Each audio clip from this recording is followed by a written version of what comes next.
तेजस्वी यादव जी से पूछना चाहता हूं कि मुसलमानों के लहू पर आपका एक ट्वीट नहीं आता है, लेकिन मुसलमानों को वोट के लिए आप अफ्तार पार्टी में टोपी और गमछा जरूर। तेजस्वी यादव जी, क्यों आप नहीं समझते हैं कि जब आपसे नहीं मंत्रालय समझता है तो छोड़ दीजिए मंत्रालय। क्यों अनुकंपा में बहाली कर लेकर आप जबरदस्ती किए हुए उस 11 साल के मासूम बच्चे का, उस 7 साल और 5 साल के बच्चे का कौन देखने वाला होगा?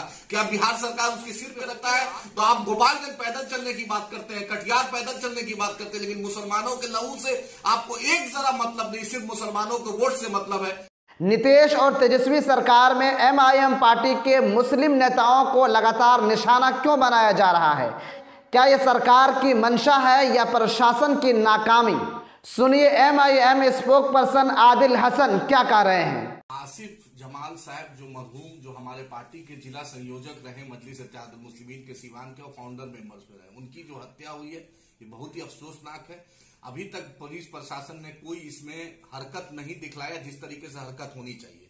अभी तक किसी की गिरफ्तारी नहीं हुई। आखिर क्यों? आसिफ जमाल साहब सीवान का रहने वाला, एक मजबूत घर का लड़का, एक जद्दोजहद करने वाला लड़का, एक पॉलिटिकल नौजवान की हत्या के पीछे कौन है? ये हमारा हक है कि पुलिस प्रशासन बतलाए कि क्या है। भट्टी साहब जैसे डीजीपी से हमें गुजारिश है, अनुरोध है कि आपका जो छवि है वो बिहार में एक अच्छे डीजीपी में, उम्मीद है कि आप इस पे कुछ करें।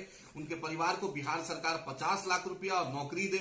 और मैं तेजस्वी यादव जी से पूछना चाहता हूं कि मुसलमानों के लहू पर आपका एक ट्वीट नहीं आता है, लेकिन मुसलमानों को वोट के लिए आप अफ्तार पार्टी में टोपी और गमछा जरूर पहन लेते हैं। और नीतीश जी, आप लॉ एंड ऑर्डर की बात करते हैं। क्या है लॉ एंड ऑर्डर? एक लड़का के मासूम बच्चे, 11 साल के मासूम बच्चे के सामने उसकी हत्या हो गई और अभी तक आपका प्रशासन दिख रहा नहीं है एक्टिव।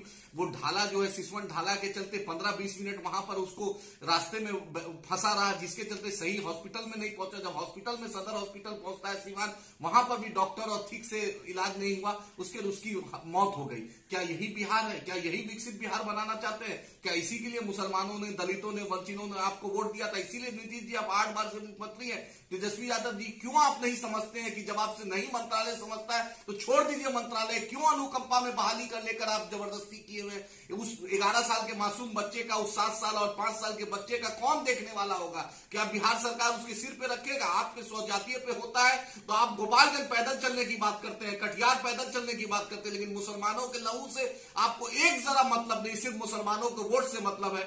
आरिफ जमाल के हत्यारों को पकड़िए। बिहार सरकार की नाकामी है, अभी तक पकड़ाया नहीं। बिहार पुलिस पकड़े, हमारा यही अनुरोध है। बैरिस्टर असदुद्दीन ओवैसी साहब, अख्तर उस्मान साहब, जल्द हम सीवान में कैंप करेंगे अगर उसके हत्यारे को बिहार पुलिस नहीं पकड़ेगी, और हम उनको इंसाफ दिलाने की लड़ाई में हम जद्दोजहद करेंगे। हम आरिफ जमाल साहब के पूरे परिवार के साथ हैं, हर मजलूमों के साथ है। जिसके साथ नाइंसाफी हुई, एमआईएम उसके साथ खड़ी है।